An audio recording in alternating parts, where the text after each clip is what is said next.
Beng, if Apex really matters to you and you want to save it, bawiin mo ang pamamahala ng Apex kay Moira at ipawalang bisa mo ang SPA. I can help you if you want. Help him with what?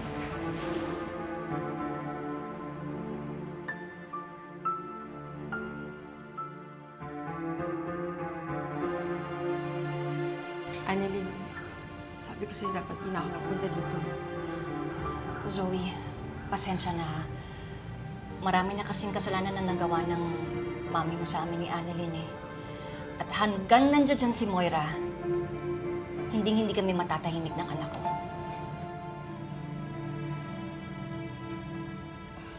Excuse me po. Zoe. Nay, ba't niyo na pa pinagtutulungan si Zoe? Lahat ng sinabi ko, totoo. Zoe! Annalyn, hayaan mo siya. Huwag mo sabihin, aamuin mo pa yung impactang yun. Lola, yung tinatawag po ninyong impacta ay kapatid ko po. At kayo naman po yung nagsimula nagsasabi ng di magaganda eh. Lahat ng sinabi ko, totoo. Wala akong sinabing mali. Chang, Annalyn, pwede ba huwag na kayo magtalo? Nay, naintindihan ko naman po kayo. Pero sa tingin ko po, hindi po to yung tamang oras para kumprontahin natin si Zoe. Kasi pumunta po siya dito ng maayos eh. E di sana harapin din po natin siya ng maayos, di ba? Would you like to share it with me? Oh, come on, Giselle. Remember, we're still family and I am a Tanyag. What the hell are you doing here, Moira? Come on, my dear sister-in-law. Can you please not dear sister-in-law me? It's so fake. And I don't want to see you anywhere near me, especially dito sa East Ridge. Di mo to teritoryo. But we still are family. Family or old face. Kung hindi nagawa ng paraan ng lindol na mawala ka sa buhay namin, I'm sure some forces of nature would do.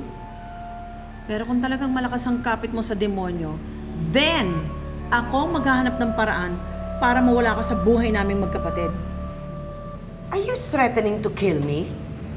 Narinig mo yan, Robert, ha? That's your filthy idea.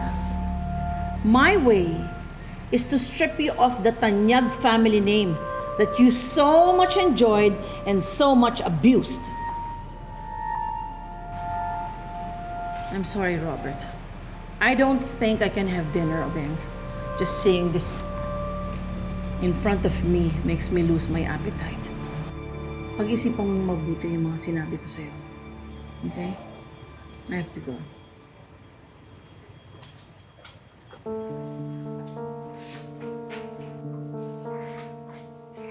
Ano ang ginagawa mo dito? Eh di sinundan kita. Tama naman ang hinala ko, di ba? Nakakausapin ka ng kapatid mo. And by the way, asan ba si Papa? Di ba dapat nandito rin siya? Ah, alam ko na. Nagsinungaling sa'yo si Giselle para makausap ka niya. You see? She's even using your papa para lang siraan ako. Eh lahat naman ginagawa ko to be nice to her, di ba? Ako na nga ito nakikipag-ayos sa kanya. Ako pa yung binabastos niya. Hindi nga niya ako rinirespeto bilang asawa mo. Ano ba nagawa ko sa kanya? Ikaw lang makakasagot niyan, Moira. Dahil kung wala kang ginawa sa kanya, hindi siya magkakaganyan. Robert, sandali lang. Alam mo, mag-usap muna tayo. Bilang pamilya, mabuti pa, hanapin natin si Zoe and let's discuss this as a family. Di ba sinabi ko sa'yo, hayaan mo muna si Zoe? Yes, but I need to talk to her. Eh di hanapin mo siya. Pero hindi kita sasamahan.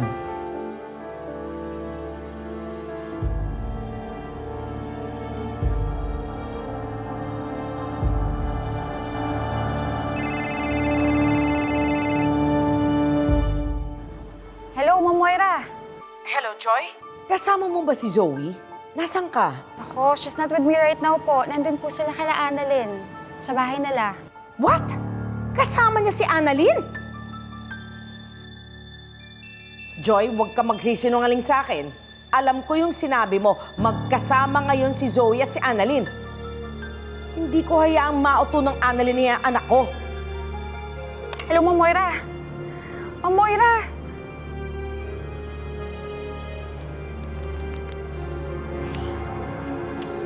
Zoe, pick up.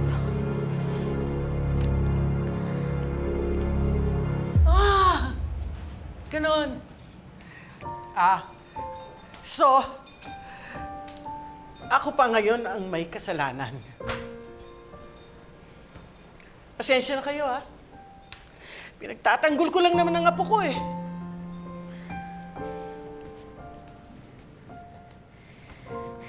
La, makinig ka po sa akin, okay? Nanay po ni Zoe si Ma'am Moira. Siyempre, masasaktan po siya sa mga sinasabi niya po tungkol sa nanay niya. At wala naman po tayong ebidensya laban kay Ma'am Moira eh. At sabihin na po natin totoo po yung hinala natin. Sa tingin niyo po ba, ilalaglag po ni Zoe yung nanay niya?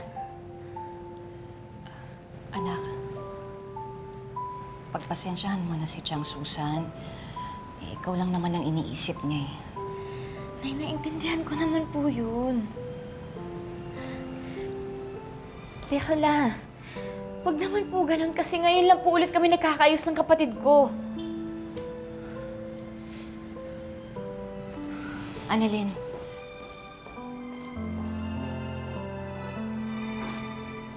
Chang, ako na lang po munang kakausap kay Annalyn, ha? Huwag na po kayo umiyak. Annalyn?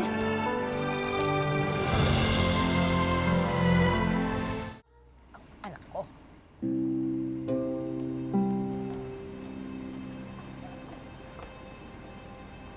Annalyn? Annalyn? Tayo ka, balik ka na. Pumasok ka na sa loob. Huwag mo nang sundin si... Nay, hindi pa po pwede. Gabi na po at hindi po kabisado ni Zoe dito. Anak, naiintindihan kita. Pero dapat kasi hindi mo napagsalitaan ng ganun si Chang Susan. Alam mo naman yun eh. Halika na, anak. Pumasok na tayo. Pumasok na tayo. Nay.